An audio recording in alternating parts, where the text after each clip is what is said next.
Ryan Mountcastle is known as the big right-handed slugger in this Orioles lineup, except for the fact that he didn't really do that this year. So what happened to Mountcastle in 2024? We'll recap his season coming up on this episode of the Locked On Orioles podcast.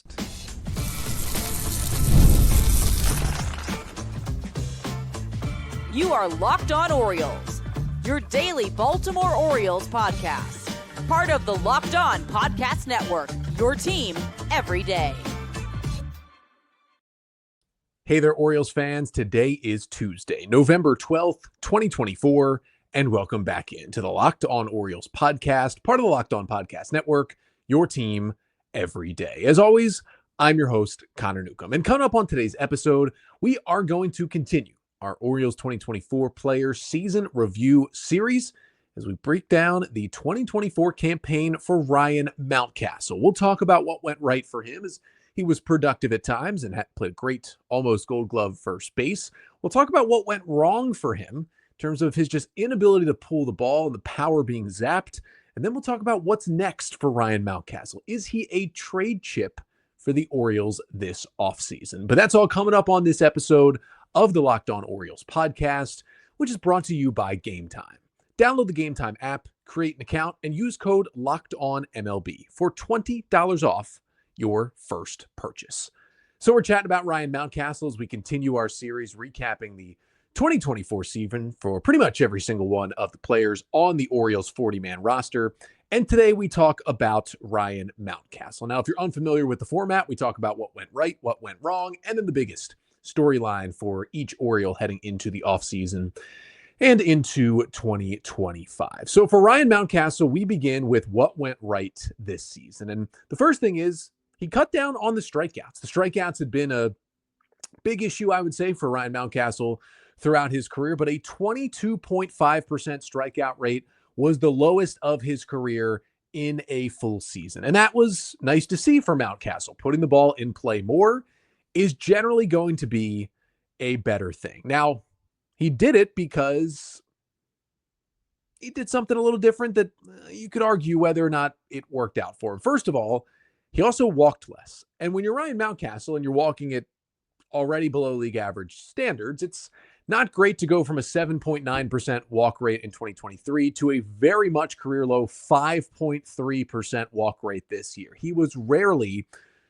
drawing a free pass, even though he cut down on the strikeouts. And his chase rate, his rate at which he swung at pitches outside the strike zone, was 38%. That was still one of the worst numbers in Major League Baseball. So how did he cut the K rate? Well, his whiff rate, that was his swing and miss rate, only 25.1%, was the lowest of his career. So while he was still swinging at just as many pitches outside the strike zone, he was just making contact with more of them. His 59% contact rate on pitches outside the zone was the highest of his career. So he was still chasing. He was just swinging and missing it, for example, those sliders down and away less. Now, the issue kind of was for Mountcastle that didn't really lead to more production. Again, the low K rate, his batting average was .271. That's the highest of his career. So yeah, it was leading to some more singles, but it also led to just weak ground balls to second instead of strikeouts when he would go out and make contact on those sliders that were down and away. And sometimes that leads to some more hits because, again, you put the ball in play more, you're going to get more hits. And sometimes those balls would trickle through the left side or trickle through the right side for a single, but it wasn't adding to any quality contact. It wasn't adding to a lot of power. He was making more contact outside the zone, but often not good contact. The final line for Ryan Mountcastle, he played 124 games this season and had 507 plate appearances. Hit .271 with a .308 on base and a .425 slugging. It was good for a .108 WRC plus. I mentioned a 5.3% walk rate, 22.5% strikeout rate. The .108 WRC plus tied for the lowest of his career. The 13 home runs that he hit, the lowest of his career in a full season. The other year when he had a .108 WRC plus, that was 2022. He hit 22 home runs that year. He walked more. I would say that was a better offensive season. And I would call this the worst season of Ryan Mountcastle's career. That's not where you want to be as you're 27 heading into your age 28 season next year. You're supposed to be on the upward trend at this point. Now, another part of what went right was the underlying data still looked good for Ryan Mountcastle. Going to show his baseball Savant page here. If you're watching on the Locked On Orioles YouTube page, make sure to like, comment, and subscribe. You can see the Savant page for Ryan Mountcastle. You still got a lot of red right there. And the underlying data still looks good, right? You still got a 45% hard hit rate. That's around the 75th percentile. You still got a 90.8 mile per hour average exit velocity. That's a good number right there. He still gets the ball in the sweet spot a good amount. You know, his expected stats were still higher than his actual stats. Maybe that says, hey, he's due for a little bit of a bounce back next year. And a lot of that is because of the quality of contact. He still has elite bat speed, 75.1 mile per hour average bat speed. That's a new stat that StatCast added in 2024. That is in the top 10 percentile of Major League Baseball. Those are all great things that Mountcastle has in the underlying data, which is great for him. So maybe that means a bounce back. And the last thing that really went well for him was he finally found his defensive groove. 2 outs above average at first base. Yeah, that's not a gaudy number, but for first baseman, that's pretty good. And he was named a Gold Glove finalist in the American League at first base. Now, Carlos Santana won the award of the Minnesota Twins, but Santana had a phenomenal year defensively and absolutely deserved the 38-year-old Santana winning his first career Gold Glove.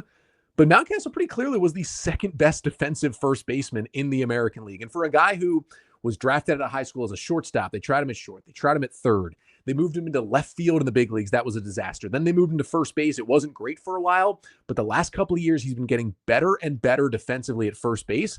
And it really all came together this year. He was a great defensive first baseman, both at field and grounders, picking throws out, footwork on the bag. Everything was fantastic for Ryan Mountcastle this year. And yeah, first base is definitely on the easier side of positions you can play on a major league diamond.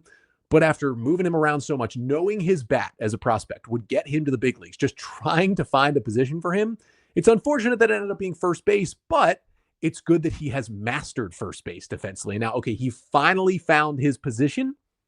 The issue is he found his position just as his bat has started moving in the wrong direction. What the heck is going on with Ryan Mountcastle's bat? Where did all that power go? We're going to try to figure it out, talk about what went wrong for Mountcastle in 2024. That's coming up next.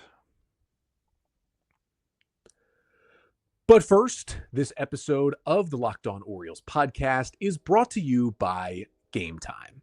Game Time has a new feature called Game Time Picks that makes getting tickets to see your favorite teams play live even easier. Game Time Picks filters out the fluff to show you only incredible deals on great seats, so you don't have to waste time searching through thousands of tickets. And of course, I'm excited to get to March and April of next year to get back on Game Time, to get those MLB tickets, to get those Orioles tickets, but they've got plenty more on the app. You want to go see some football, some basketball, some hockey this offseason? Game Time has you covered. Maybe you're just a baseball fan. That's your sport. When it's the offseason, you go and do other things. Game Time is still there for you, because with Game Time Picks, curation makes it easier to save more on sports, but also on concert tickets, comedy tickets, theater tickets. Go to Game Time for it all. And they've got all-in pricing that you can turn on, which is great. You turn this feature on, it shows you the price up front. There are no surprise fees at checkout. So take the guesswork out of buying tickets with Game Time Picks. Download the Game Time app, create an account, and use code LOCKEDONMLB for $20 off your first purchase. Terms apply. Again, create an account and redeem code LOCKEDONMLB. That's LOCKEDONMLB for $20 off. Download Game Time today. What time is it? Game time.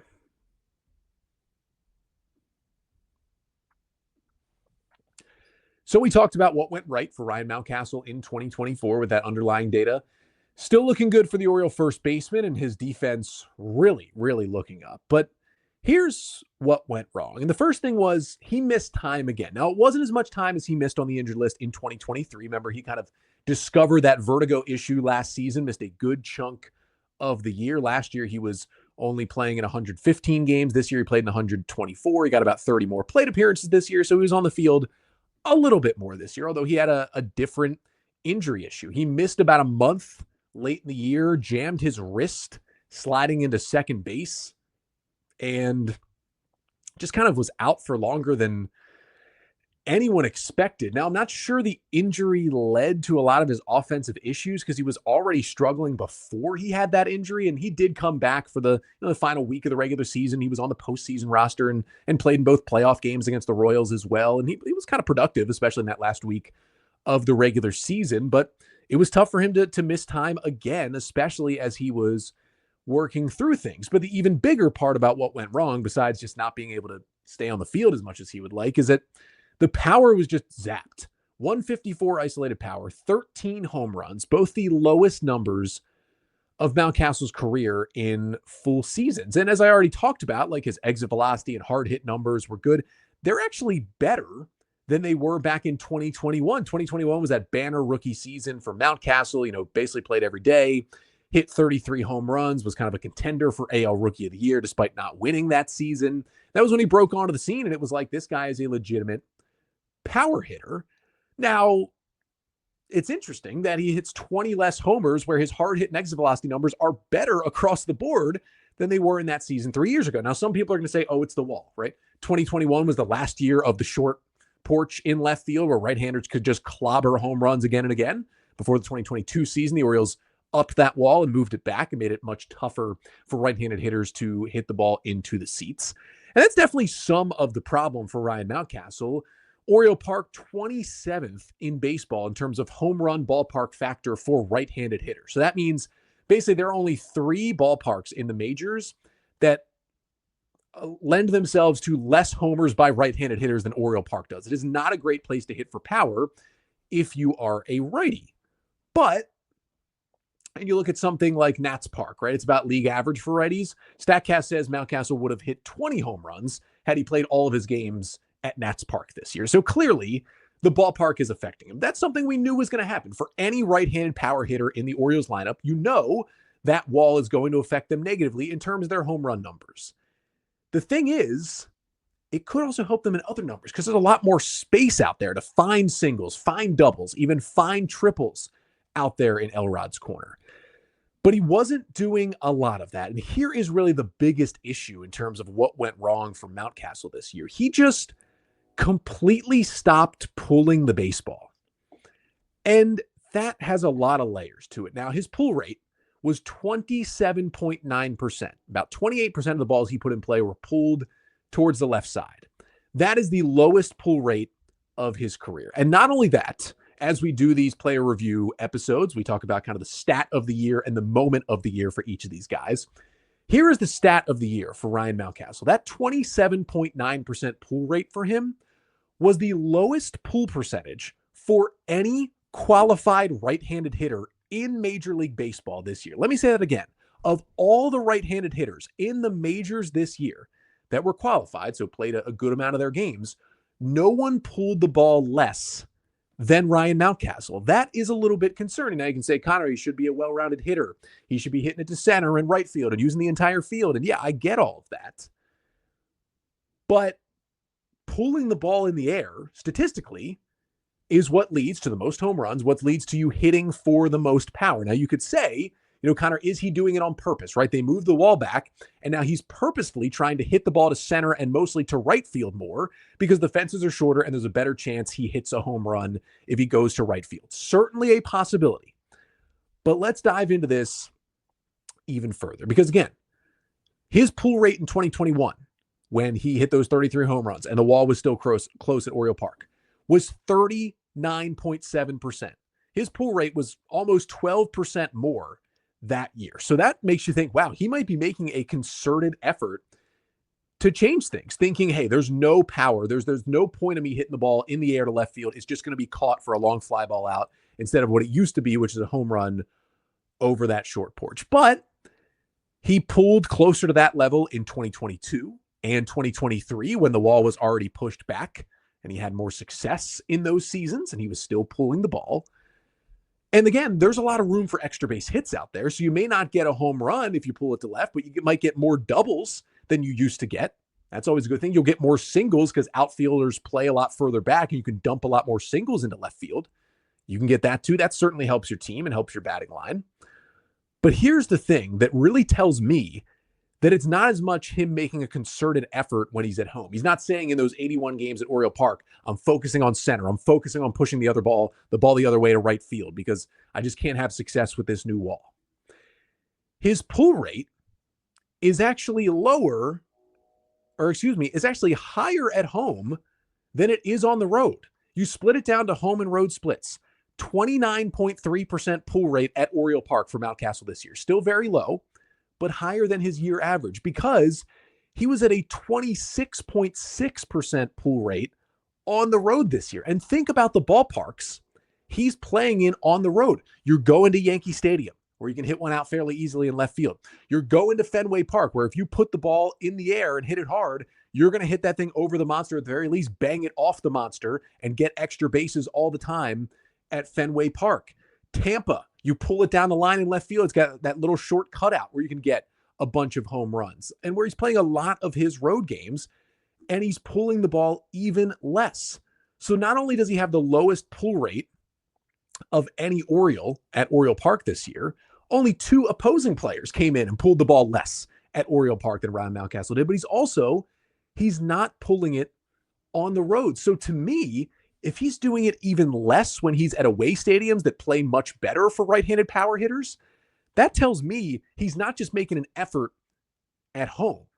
This is something going on anywhere he's hitting. And maybe you could say that, he made an effort and then it was too hard to switch back and forth, right? He couldn't play a 3-game series at home, try to hit to right field, and then immediately play a 3-game series at Fenway the next week and switch it to pulling. He just couldn't do both ways. So he just stayed with one opposite field approach for the entire season. That's a possibility, but there's still 81 games on the road, and there's still a lot of room to get extra base hits in left field at Camden Yards. So to me, it wouldn't make sense to have that be a full season approach. To me, it feels like he's struggling with something else, because again, the data shows pulled fly balls, no matter where you hit them, do the most damage. And he had a 163 WRC plus when he pulled the ball this year. That was better than when he hit it to center or right field. The stats back up that he should continue to pull the ball even at Oriole Park. So what in the world then is going on here? He still has that elite bat speed that I mentioned. Again, he's in the 90th percentile of all major league hitters in bat speed. In theory, that should allow you to pull the ball even more because you're quicker to the baseball, and even balls you might be a little late on, you can still hit to left field because your bat is so fast. So he should just luck into some balls in left field because he has so much bat speed. So is there a pitch recognition issue? Is he struggling to see pitches? Is he behind the fastball? Is, his load too slow where the bat speed can't catch up? The fact that he's had such a vertigo issue last year, and he talked about it being so hard to see and hit the baseball. Again, I don't want to connect those things, but you can't help but at least thinking it. That is that vertigo issue. And again, I mentioned on this podcast before, I am also a 27-year-old who has had my own issues with vertigo. And I can tell you right now, it would be incredibly hard to hit a baseball like that. And even if I was hitting the baseball, I'd probably be hitting it to right field because I'd probably be late on identifying and seeing everything. And I feel like I can connect to it at least a little bit. Now, it sounds like what Ryan Mountcastle was going through is worse than what I've gone through. But let me tell you right now, I can't help but at least think about the possible connection that some of that vertigo is still there, and it's making it tough to get his swing all together and the mechanics all together to pull the ball like he wants to. And so, only 16% of his fly balls are pulled. That's not going to help you become a power hitter. You're just not going to hit home runs that way as a righty. And again, is it concerted? Is it not? I'm not sure, but something's got to change. And that's what I want to talk about to finish this thing off for Ryan Mountcastle. His biggest storylines heading into the offseason and heading into 2025. Can he change it? And will he still be an Oriole? We'll talk about that to finish off the pod coming up next. But first, this episode of the Locked On Orioles podcast is also brought to you by FanDuel. Get ready to tackle the NFL action with FanDuel, America's #1 sportsbook. Because right now, new customers can bet $5 and get $150 in bonus bets if you win. The FanDuel Sportsbook app gives you everything you need to place live bets on the NFL all in one place. So when you get a hunch in the middle of the game, you can check out the latest stats, view live play-by-play, and so much more on the same page where you place your bets. Just visit FanDuel.com to join today. You'll get started with $150 in bonus bets if you win your first $5 bet. That's at FanDuel.com. Never waste a hunch and make every moment more with FanDuel, an official sportsbook partner of the NFL.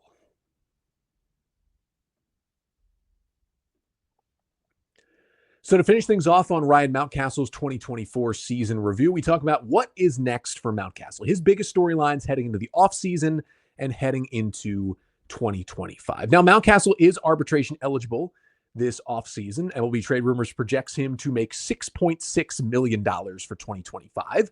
And then he has 1 year after that. Mountcastle due to be a free agent after 2026. So 2 more full years of team control for him before he becomes a free agent. And really got to start with, when you're looking at that, like, can he start to pull the ball again? If it is some sort of concerted effort he's making, trying to hit the ball to right field more because of the new wall, he just needs to change that. He can hit for more power. He has those exit velocity and hard hit numbers to hit for power on the road to left field and find those singles and doubles at home in left field. Like, you can be a more productive hitter even with that wall, pulling the ball to left field. And if it's a different issue, whether it's mechanical, timing, the vertigo, whatever it needs to be, he needs to focus in and work on that this offseason to get it fixed, because we know how good he can be when he pulls fly balls. That brings me to my moment of the year for Ryan Mountcastle. How about the fact that he is now 2 for 2 with 2 home runs off his good friend Hunter Harvey? The two were very, very close. They were roommates at one point, coming up together in the Orioles system, teammates with the O's. Harvey, of course, now with the Washington Nationals.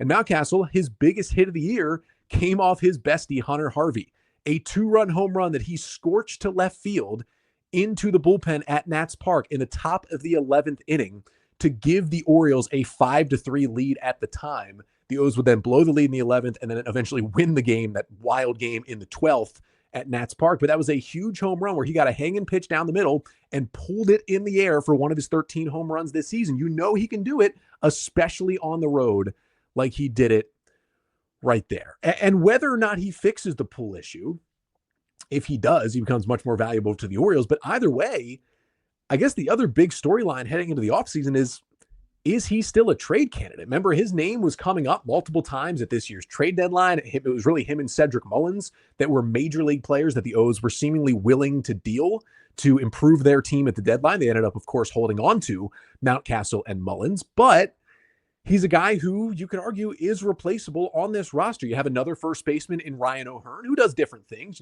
more of a contact guy, doesn't strike out as much. He's, of course, a left-handed hitter. He's not as good defensively at first base, but he can play the outfield for you, which helps a little bit. But he has filled in the last 2 years, mostly at first base, when Mountcastle has been down with the different ailments. And then you also have Heston Kjerstad, who's kind of a first base, DH, outfield kind of situation. And you now have Coby Mayo in the mix, who made his major league debut this year, had some struggles and didn't stick, but we know he's going to be, I think he's going to have a Colton Cowser-esque season where, remember, Cowser came up at the end of 23, struggled, went back down, and then came back up and figured it out this year. I think that's going to be Coby Mayo in 2025. But right now, the O's don't have a lot of places to play Mayo. You've got Westberg at third with Holiday at second and Gunnar at short. You've got both Mountcastle and O'Hearn at first base / DH with potentially Santander and Kjerstad in that mix. It's a tough time to see Coby Mayo getting regular at-bats. Mike Elias has said this offseason already that he thinks Mayo's best defensive position is first base. He's a big, powerful right-handed hitter. Kind of feels like the perfect replacement for Ryan Mountcastle if the Orioles were to move on from Mountcastle. Now, the question is, for Mountie, is he still valuable to the Orioles? I think, yes, he is, especially if he can figure out this pull rate. But also, what could Mountcastle get back? Is he someone who could trade on his own to get a pitcher? Could you do something similar to the Austin Hayes deal, where the Orioles sent Hayes to the Phillies for Seranthony Dominguez at the deadline? It was kind of a win-win trade that filled a need for both teams. And the Orioles, at least at this point, they have won that trade through one half season. Each team gets the player for all of 2025 as well. But could Ryan Mountcastle net you a reliever who also has 2 years of control, similar to what Mountie has? Is that worth it to give up Ryan Mountcastle for a middle reliever / setup man? Or would you look to package him with prospects to go and get a starting pitcher? There are teams that are looking for first base help, just teams that could try to compete next year. The Brewers, the Pirates, the Nationals, the Astros are all looking for a first baseman this offseason. And there are some out there in free agency, right? Pete Alonso is out there. Christian Walker is out there. Paul Goldschmidt is out there. But if those teams come up short on those guys, say the Mets bring back Pete Alonso, and let's say Christian Walker goes to the Yankees because they're kind of looking for a first baseman too, the Astros are going to be aggressive. They have some pitching depth to deal from. Maybe the Orioles can swing some sort of deal where they can get one of these young arms from the Astros for a Mountcastle plus package, and that could work out for both teams. That's certainly a possibility this offseason. And there's been also the discussions of, it feels like the Orioles won't go into next season with both Mountcastle and O'Hearn on the roster. And they've already picked up O'Hearn's $8 million option, but that doesn't mean they still won't trade him at some point this offseason. I just think with the way that O'Hearn hits and the way that his approach is different, he doesn't strike out and he walks more and he puts the ball in play, the Orioles need that in their lineup to give it some more balance. Mountcastle's kind of more of the same for this Orioles organization, despite the fact the O's have done a great job developing him. He was not a Mike Elias draft pick. He was a Dan Duquette draft pick. And at some point, I could see Elias being willing to replace Mountcastle with Mayo. And if he can find the right trade value for him with 2 years left until he becomes a free agent, and he can get, not just go and get a prospect or two, but get major league help back to help the team now in a Mountcastle trade, which, again, if you're going to trade Mountcastle for prospects, I don't see the point. But if you can get major league help back, then I'm a little more down for that trade this offseason. Then maybe that is a move that the Orioles make. And we shall see, if other teams you would think would be interested in Mountcastle. You also have to factor in that, as I mentioned, he's coming off the worst offensive season of his big league career. How does that factor into his trade value? It definitely hurts it a little bit, especially with him known as being a fly ball power hitter, and he hits 13 home runs. But you get him in Houston with those Crawford boxes in left field, he could be a 30 home run guy again like that. So it's interesting to see how this could play out. I give it about a 50-50 shot, honestly, that Mountcastle gets traded by the Orioles this year. I think there's some likelihood to that deal being made. It would, of course, have to be the right deal. They're not going to be actively shopping him everywhere. It's going to have to be that right trade. I'd be perfectly fine with Mountcastle back in this Oriole lineup in 2025 and hopefully working on those poolside issues. But it's going to be a touch and go offseason for him, and something, of course, we're going to have covered here on the pod, but just kind of an interesting season going into an interesting offseason for Ryan Mountcastle. But please let me know in the comments. Make sure to like, comment, and subscribe to the Locked On Orioles YouTube page. And let me know, what would you do with Ryan Mountcastle this offseason? Would you trade him? Would you try to bring him back in a platoon role? Would you trust him to be an everyday first baseman going into next year for the Orioles? What would you try to get out of a Mountcastle trade? Let me know in the comments. But that'll do it for today's episode. Of course, we will be back tomorrow covering any new Orioles news and notes from the offseason, from the rumor mill, and also continuing to review the seasons of all the guys on the 40-man roster and continue with those free agent wish lists for every position that the Orioles could be looking to add to via free agency and via trade this offseason. But that continues on the podcast tomorrow. Until then, I'm Connor Newcomb, and this has been the Locked On Orioles podcast, part of the Locked On Podcast Network. Your team every day.